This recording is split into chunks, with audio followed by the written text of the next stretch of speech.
Good morning and welcome to Rising. We've got a really excellent show for you today. Good morning, Briahna. Good morning, Robby. So we've got a number of great guests, and then also this Fauci hearing is happening on Capitol Hill today. We're going to talk about that later on the show, and if there are interesting exchanges happening, I'm sure we'll see them on social media and probably talk about them as well. But right at the top of our show, we're going to get to our first guest, and that's very exciting. Now, we're 6 months out from the presidential election. Most polls showing Trump with a slight edge over Biden. Still, 1 in 4 Americans have an unfavorable view of both Biden and Trump, according to Pew Research. Now, one candidate hoping to give Americans another option in November is Chase Oliver, who won the Libertarian Party presidential nomination last weekend and is here on Rising. Welcome to the program. Thanks for having me on. I look forward to speaking to your viewers, and thanks for the opportunity to speak a message outside of the two-party system on media. Fantastic. Well, our viewers, of course, know that I am a libertarian, and I follow close attention to the Libertarian Party process. You emerged as the victor after many ballots. Why don't you start by laying it out for us simply? Why are you running to be president of the United States? Well, I'm running because voters are sick and tired of a two-party system that is quite frankly broken. They are seeing dissatisfaction with Democrats and Republicans, and they want something else. And much of their dissatisfaction comes from the fact that the same generation for the last 25 years has been the generation that's in power. We need younger messengers. We need people who are ready to speak to the next generation of voters, speak to their values. And, I've lived the experience of someone who's grown up in the war on terror years and who's had to get started in the economy right as it fell out during the 2008 collapse. And my family, generations, or rather my generation is raising families across this country from both the Trump and Biden White Houses. And it's time for something different, and I want to be that option. There was a lot of news about how Donald Trump was received at the Libertarian Convention. I think some were surprised by the pushback that he got, frankly, that he doesn't get in very many circumstances that he's willing to enter into. Can you speak to whether or not you were surprised by the Libertarian Party's reaction to Donald Trump, and also about whether you're surprised that you were able to be successful over even folks like RFK Jr., for whom there was a lot more interest, it seems, from within the party? Libertarian reception he deserved for his policies that he had in place when he was president, the policies he ran on in both 2020 and is currently running on in 2024. It's full of all kinds of authoritarianism, things that would expand the size and the scope of the state, both at home and abroad. And frankly, libertarians reject that kind of messaging. And, we emerged victorious because we have been a, diehard libertarian campaign for 2 years now. We've been running for the nomination. RFK is to run, his campaign. He's going to run, whether he wins or loses. He'll be gone after November if he doesn't win. We're running to build a foundational change for our party, to build our party up so we can tear the state down. So I'm hoping voters can see that it's better to invest in something that can be built up over the long term than just a one and done candidate.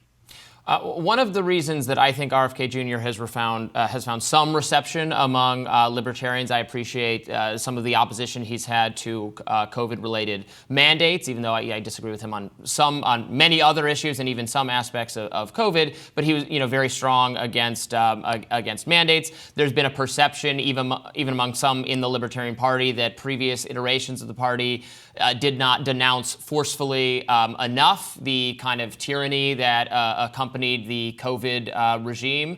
What is your view on that? And do you have a message that is sufficiently radical for people who are so fearful of what of the amount of government power that was expressed at every level by the federal level during the pandemic?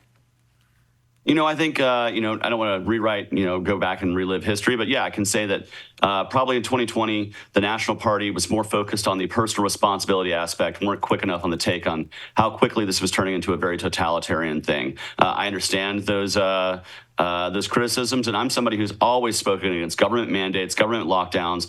I support your right to do what you want to do with your body, and that involves completely separating your healthcare decisions from that of the state. And that is a freedom message. And I think that can be radically different than certainly what you're hearing from Donald Trump, who was the person who locked down this country. He supported everything Anthony Fauci was doing in 2020, and so much so that he touted Anthony Fauci in his presidential ads in 2020 go right into Joe Biden, who continued these policies, and to the detriment of small businesses across America. There are millions of small businesses that went away that will never be coming back. There are millions of people whose lives were adversely affected by these lockdowns, up to the point of not even being able to say goodbye to loved ones as they passed away. That is a huge problem with where our government is being completely totalitarian. And frankly, it needs to be investigated. I'm glad to see that there's some investigation going on. Now, if I were president, I would bring a special counsel to bear to see what wrongdoing was done and to prosecute wrongdoing via the Department of Justice. Chase, you've also been critical of authoritarianism, as you describe it, within the local police forces. You've been a critic of Cop City, going to Cop City about a year ago to speak at a Atlanta City Council meeting opposing Cop City. I wondered if you could speak to the roots of your opposition to those kinds of municipal investments, and also to the relationship between the growing pro-war protest movements and some of the authoritarian crackdowns that we've seen in places like New York City.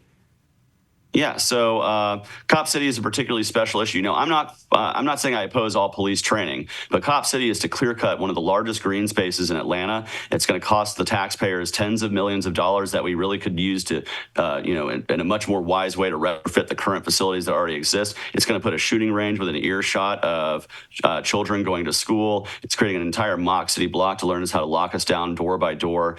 And frankly, the Atlanta City Police really need to do more than just deciding, hey, we need to invest in better ways to crack down on our populations. We need to figure out better ways to address crime in our communities than with the bullet and the badge. Getting to the root cause of poverty, or crime rather, which much of it is poverty, our war on drugs, the overcriminalization of our society. And Cop City is an amalgamation of so many of these issues, including the fact that, people who were organizing bail funds were arrested on domestic terrorism charges, which just speaks to the huge amount of abuse that can happen from the Homeland Security state. Just because you're a political opponent of the Atlanta City government should be marking you as a domestic terrorist. And so, I stand for those who want police accountability, ending qualified immunity, liability for law enforcement, changing the ways we address police, having mandatory body cams. These are things that most Americans can support.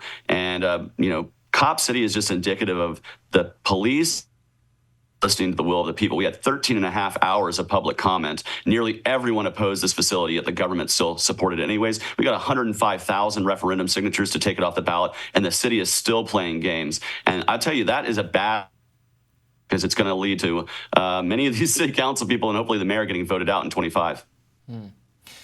Can you speak to an issue we talk about a lot on rising these days, dissatisfaction from all corners, from some libertarians, from a lot of people on the left, with Joe Biden's foreign policy, what's going on in Israel? I believe you've called it a genocide. What do you say to people who feel disenfranchised with the Democratic Party and how foreign policy has been conducted? The tremendous continuity in interventionist foreign policy between the two parties is often something libertarians speak about, and other third-party candidates, the Green Party, et cetera.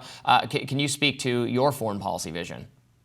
Yeah, well, if you're a young person who's frustrated with the American foreign policy and the American war machine, I was right there with you when I was a teenager. I was opposing the Iraq War, opposing the machine of George W. Bush and the violence it was causing around the world. And I've never stopped being a peace activist. And so if you're someone who's frustrated with what's going on in Gaza, seeing tens of thousands of innocent people killed in Gaza through the actions of the Israeli government, United States, I'm somebody that you can get in the camp of. I welcome you into the tent for liberty, because that's exactly what drove me out of the Democratic Party and right into the hands of the Libertarian Party, the true anti-war national party in this country. And I urge you, if you're a student who's sick and tired of the Joe Biden war machine, if you're sick and tired of excuses being made for innocent people being killed in Gaza, then you need to check out Party. You need to check out votechaseoliver.com, join our campaign, join our movement, and really speak out against this and hold your leadership accountable. War and peace is about the most important policy decision a president can make. And when we have a president who is the peace and sanctity of tens of thousands of Gazans through bombs being backing the Netanyahu government, I think it's time for us to speak up loud and clear and to speak out in protest. And one way you can make such a protest is to say, I refuse to vote for the Democratic Party anymore. I'm now voting Libertarian. Join us.